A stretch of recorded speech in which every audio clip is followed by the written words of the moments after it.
Hello and welcome to the latest video on bike maintenance. This particular one is chain cleaning and lubrication. It's a very important subject. You can make your chain last a whole lot longer if you look after it. And if you look after the chain, that means the chain rings, cassette, jockey wheels, all the other bits and pieces that end up coated in the muck that goes around the chain will also have an extended life. As a byproduct of this, your shifting will, generally speaking, be far improved, and also the bike will be a lot quieter as well, which helps. Well, I find it does. I hate a squeaking bike with a dry chain. Now, this particular portion of the video, you can see this fella, that's me, cleaning the chain using this chain cleaning bath. You can pick these up for next to nothing. They're quite good. Other alternatives are taking the chain off. You can also submerge them in a bowl and use a brush and cleaner to clean it off. I find these chain baths are quite effective, though the bristles get in between the chains, clean out a lot of the muck, and because they're soaked in, I use fairy liquid and water, warm water, basically to do this.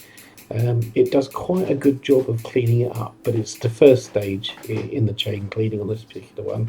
I like to go over them with a cloth afterwards to remove any ingrained dirt on the side of the plates, because it does make a difference. But you can see me here searching to top up the chain bath again to run it through. I will run this through about three times in total. I lube the chain probably once every 5 weeks now, and I'll tell you the reason why as the video goes on. But as you can see, this particular process here works very, very well. You can see the clean water going on, and within a couple of revolutions, despite this already being done once, you will see the water colour start to change very, very quickly.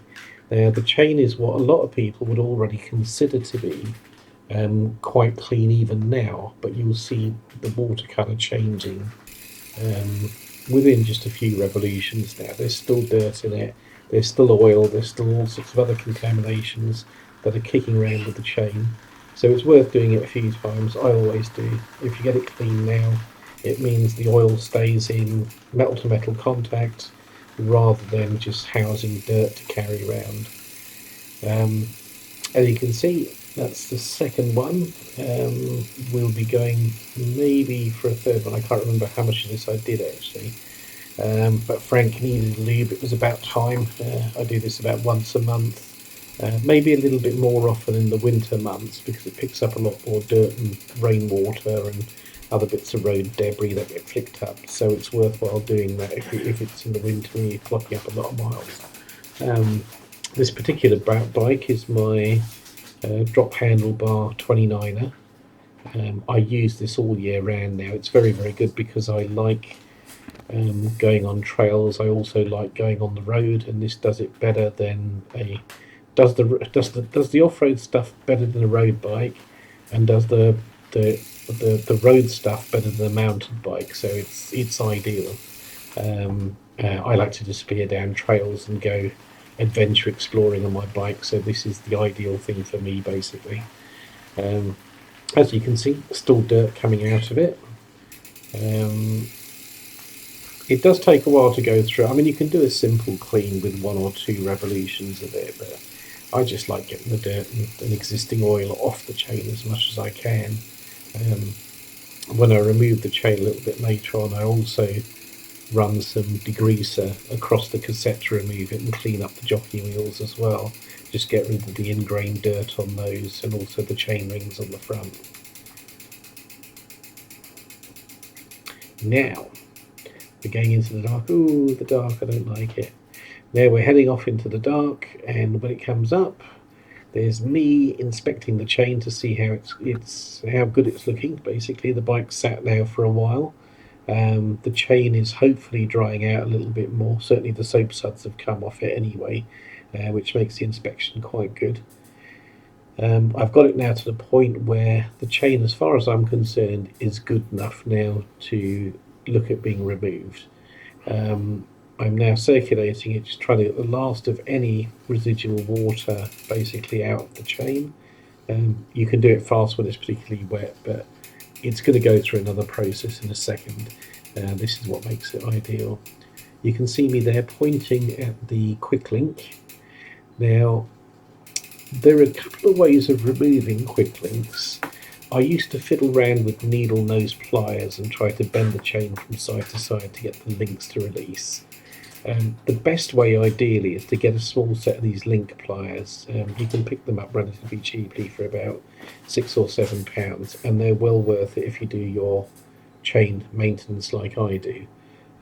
I also purchase quick links by the dozens, because I do this on all my bikes, and generally speaking, once the quick links become quite loose and they're very easy to get off, the chances are one day you can be going downhill somewhere, freewheeling, and if the chain link has worked itself sloppy, when the torque reversal happens in the chain, i.e. you stop pedaling and the chain still has some inertia to it, it can actually open the links up with the lack of tension in the chain, and you'll find your chain can drop off sometimes. This has happened to me once before.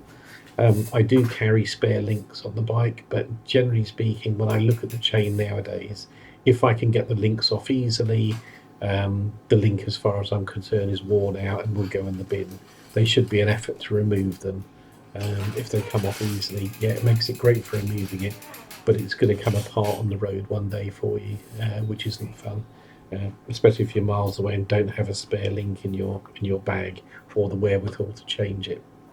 Now, as you can see there, I'm hanging the chain up on a bit of wire to let it dry.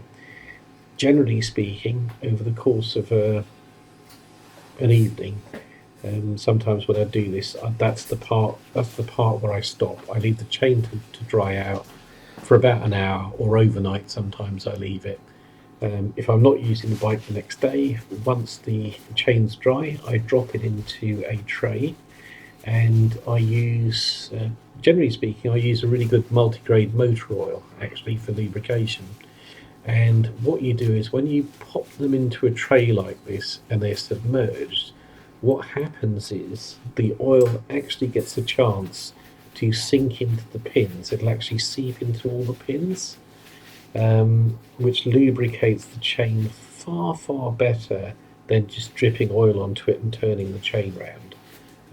This is one of the reasons why I prefer this method, because as you'll see if you ever do this particular process yourself, once you've got oil that's seeped into the pins, and if you leave it overnight soaking, it's absolutely excellent. But once the oil's actually seeped into the pins, over the next 3 or 4 weeks, as you ride the bike, you will get the oil that's in the pins seeping out, basically. So you go for a ride, the oil is absolutely fine, it's in the pins, but it will work its way out of the pins and lubricate the chain even more.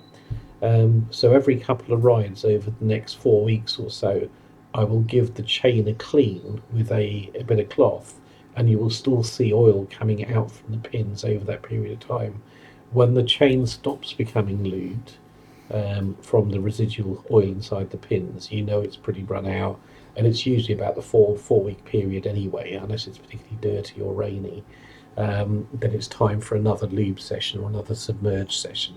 But as you can see, I just leave the chain dripping, and eventually when it's stopped dripping, you just give it a quick rub down with cloth or tissue to remove the excessive oil on the plates, and it does a great job of removing that.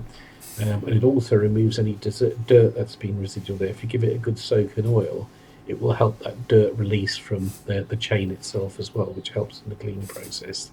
But this particular chain now has been submerged. It's been submerged probably for about 2 hours in the afternoon, and it's ready to go back on the bike once it's been once it's basically had a wipe down, for want of a better word. And this particular process works really well. You do get, regardless of how careful you are, unless you've got rubber gloves on, you do get covered in oil as well. So bear that in mind yourself. Use old clothes like I do here, and you won't have to worry about it. Certainly wouldn't be using white jeans when you're doing this, that's for sure. Right, here comes the restringing process, as I call it. It's threading the chain through. When you thread the chain through, make sure when it comes down through the derailleur, you've got a couple of plates in the derailleur that the chain needs to go around and not over. Done this loads and loads of times, and I've seen people who do it before as well, where they feed the chain over the derailleur plate, which I'm pointing to here, and it does work. It does work, but you get an awful lot of friction, an awful lot of noise in the chain. And generally speaking, it's not a great idea to lead it. You need to thread this through properly. Otherwise, you're into an embarrassing situation with your mates when you're out riding. What's that noise? And you're complaining and puffing as you're trying to climb, because you've just introduced probably another 30 or 40 watts of drag. And the lower the gear that gets, the more drag you've introduced as well. It's quite funny to watch it happen. I've seen people out on rides who have done this as well. It's an easy thing to sort out, but not when you're out, not when you're out riding, generally speaking. There you go. I'm threading it through now, making sure it's all threaded through properly. I've got a little steel. I don't know what it's called actually. It's a piece of spring steel that's got two curves in it, which I put through the chain, which actually holds it together. If you're trying to put the chain together without this, sometimes you need three hands. But with this little device here, which you get actually with the link pliers, which is quite nice, it makes it so much easier to put the quick link back in. In fact, I wouldn't go back to not doing this. I'd make my own if I didn't have one of these. But as I say, it's really worthwhile getting a set of these link pliers. It makes the job a whole lot easier. Here you go. Now I'm grovelling around on the floor here, looking for the links that I put down by my knee, to keep it in a nice easy place to reach, which I've completely forgotten about, which is why I'm searching around for it. Cleaning the links up straight out the tray. That's it. And in they go. Carefully put them together.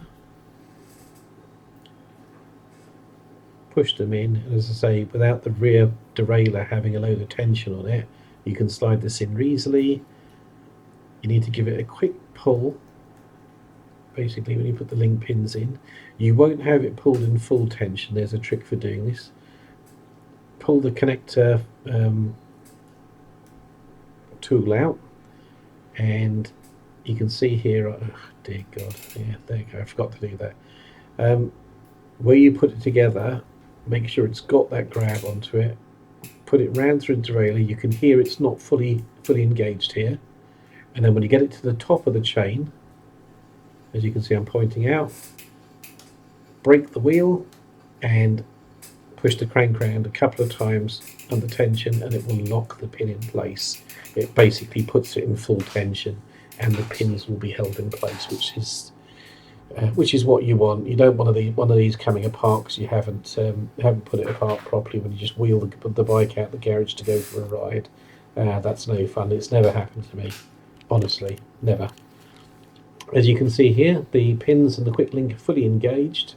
As you can see, it's got some tension to it when I was putting it in, so this one isn't worn out. If it goes together and you can pull it in tension yourself by hand, it's probably worn out and worthwhile replacing. Hope you enjoyed. Thanks for watching. Subscribe and like if you can, please. It's good for me, apparently. Thank you very much. Bye.